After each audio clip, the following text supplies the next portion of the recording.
We have just secured an historic deal for the first ever EU Directive to combat violence against women and domestic violence.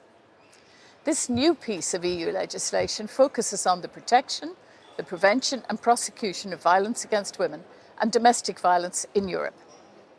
This directive will give women the same level of protection across Europe, regardless of the member state they reside in.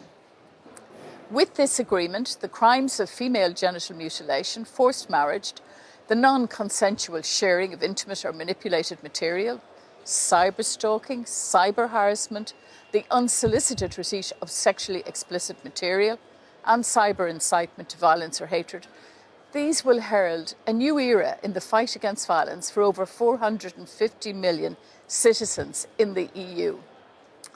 However, member states failed in their responsibilities to protect women by refusing to include the most heinous crime of rape based on the lack of consent in this directive. My MEP colleagues and I are bitterly disappointed by this decision. Women deserve better.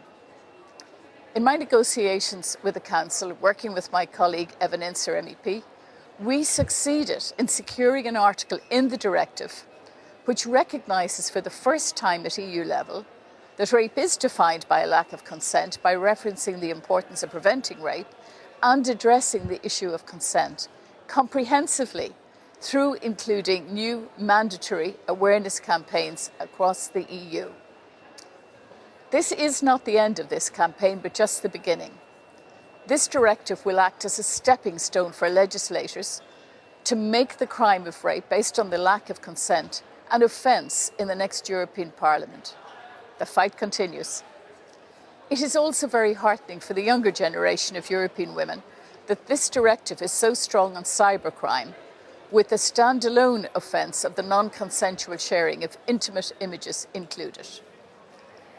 It is critical to complete this directive, which includes many new criminal offences within the lifetime of this Parliament. At present, we have a most uneven, mixed and inadequate response to violence against women across Europe. Member States will now have a European directive to guide their work in this area. It will be central to this journey of change. This directive means that violence against women will receive a higher political and policy response from governments right across Europe.